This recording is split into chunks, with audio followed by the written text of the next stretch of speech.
for US LLCs, what is the difference between and what sales tax or income tax do I have to pay in the US? And maybe you can break this down too between if you live in the US versus if you don't live in the US. Right. So this is a topic of a lot of consternation, right? This is the real question. So we'll kind of break it down. The first area you have is income tax.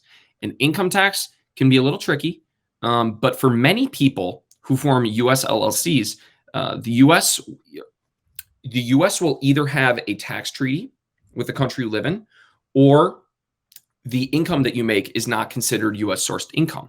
So for a lot of digital marketing companies, consulting companies, etc., their income would not be considered US sourced. Now, even if it is considered US sourced, a lot of countries, dozens and dozens of countries, have what's called tax treaties with the United States. So what that means is if you're paying taxes or income taxes in your home country where you live, you're not going to end up paying twice in the US. You're only going to pay where you live. That's pretty typical. Most of the companies that we see are paying taxes in their own country and not in the US. Now, when it comes to sales taxes, that is another tricky issue because the US works a lot different than most countries, or should I say a lot of other countries. A lot of countries have a value added tax or something similar, where it's a standard fee on all goods. So let's say 5% on everything, and it's collected at the national level. Unlike those countries, the US enforces sales tax laws at the state level. So each state has different laws, which makes it really tricky to know what sales taxes you're going to end up paying. And it also makes the enforcement of these issues very uneven.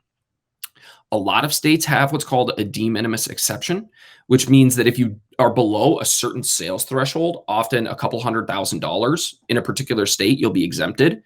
This is really going to apply more in e-commerce cases.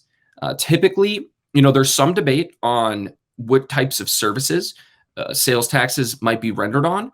But typically, if you're doing some kind of service-based business where you are doing consulting or digital marketing, like I had talked about before, you're not going to charge customers sales tax like you would in some other countries with a value-added tax.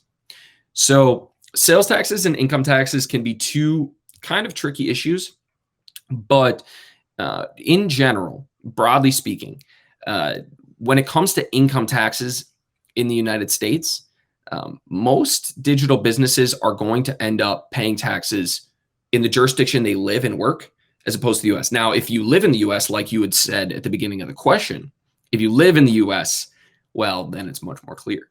If you live in the US, then you're going to end up paying US income taxes. There's no way around that, right? The question is, where do you live? Where are you performing the services from?